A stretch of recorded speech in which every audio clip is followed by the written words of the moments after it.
Hi everybody, welcome back to Political Excess. Got another deep dive for you. It is for U.S. Senate in Nevada. I did do the Nevada governor's race a couple of days ago. Some of this information will overlap, so we'll be able to go a little bit quicker this time. I do recommend you check out that video if you'd like, but let's get into this one here and start on Ballotpedia for a little bit of background. The incumbent senator is Democrat Catherine Cortez Masto, and she's running for re-election to a second term. 6 years ago, when she first won election, she won with about 47% of the vote, which was good enough for a little over a 2-point margin of victory. Prior to serving as U.S. Senator, she did serve 2 terms as the Nevada Attorney General. Her opponent on the Republican side is Adam Laxalt. Previously, Laxalt also was the Nevada Attorney General, and he was the Republican nominee for governor. 4 years ago, he lost to Steve Sisolak by about 4 points. So let's go down here and take a look at their primaries. Catherine Cortez Masto, she was almost unopposed. She won with over 90% of the vote. And Adam Laxalt had a semi-competitive primary, but he won with over 56% of the vote. Let's go down here and see how this race is rated. Well, all 3 sites, Cook Political Report, Inside Elections, and Larry Sabato, have it as a toss-up. My own rating has been borderline tilt to lean Republican. To me, this always seemed like a prime pickup opportunity for the Republicans this year, given the national environment, given the trends of the state, given Adam Laxalt's name recognition, and given Catherine Cortez Masto's relatively lackluster margin of victory last time. However, it is going to be very close.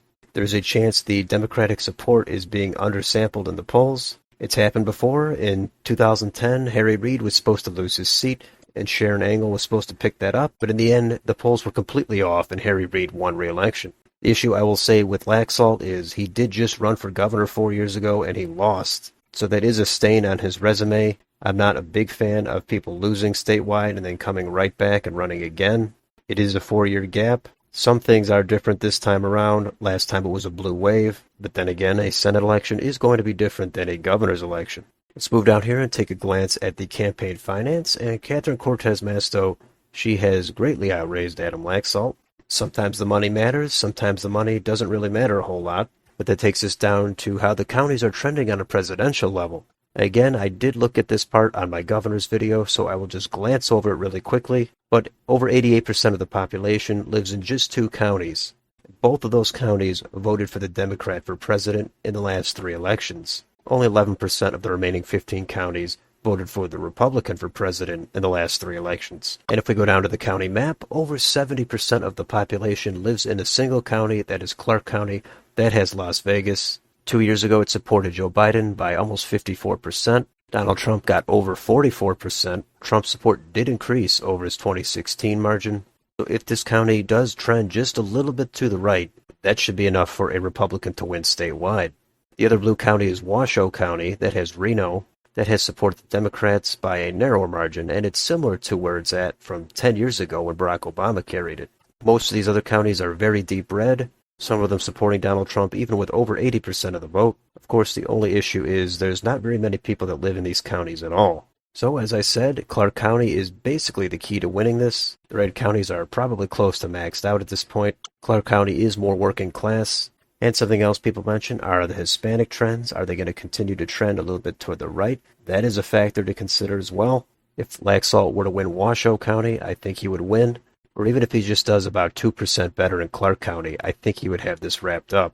Let's compare these results to the 2016 map when Catherine Cortez Masto won her first race. In that race, she got about 47% of the vote. Joe Heck had a little under 45%. And if we look at the county map, all of them were red except Clark County. Even Washoe County narrowly voted for Joe Heck. But the problem there was Joe Heck did lose Clark County by 11 points. Just a little bit better in Clark County, and he would be running for re-election this year. We could also move over to YouTube and see what they've got on their channels. I think this is Catherine Cortez Masto's channel. She doesn't have much on here recently at all. I have seen ads supporting her campaign. They're just not on this channel. There are a couple of other channels for her from her older campaign or for her U.S. Senate channel, but it is disappointing to see a lack of content on here. And here's Adam Laxalt's channel. He has a steady supply of content featuring a bunch of ads and stuff related to his campaign, media appearances, etc. And how about their official campaign websites? Here's Catherine Cortez Masto's. You can see where she stands on the issues, donate to her campaign, take a look at her endorsements, etc. And here is Adam Laxalt's channel. If you want to read about him, take a look at his issues, or support his campaign, you could do that right here. And how about any debates? Well, there have not been any debates, and it seems like there will not be any debates. That is a huge disappointment. Of course, each side is blaming the other side. Here's a news article that glosses over it. And I do think it's pretty pathetic that there could not have been a legitimate agreement to do at least one debate for the people of Nevada. And that takes us to Wikipedia, so we can look at the endorsements. And Catherine Cortez Masto, she has the Barack Obama endorsement, bunch of U.S. senators, bunch of organizations, labor unions, etc. And Adam Laxalt, he has the Donald Trump endorsement, and a bunch of organizations and labor unions of his own.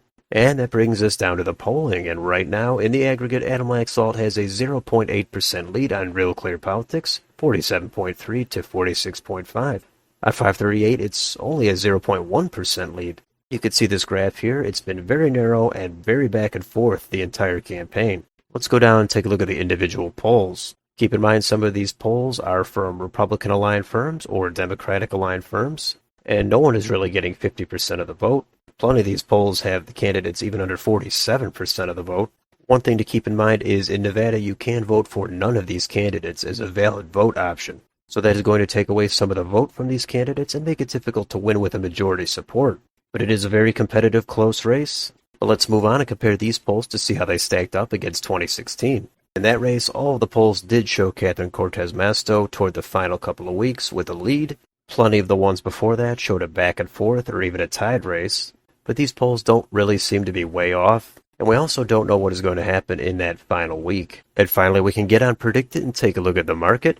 And there Adam Laxalt has about 67 cents, and Catherine Cortez Masto is at about 35 cents. So these markets are favoring Laxalt, and if that did happen, that would be a flip and a pickup for the Republicans. So what is the conclusion here? Well, this is definitely a competitive battleground. Nevada is a key state to see which way the trends are going to go. If it trends at all to the right, Republicans are going to get this.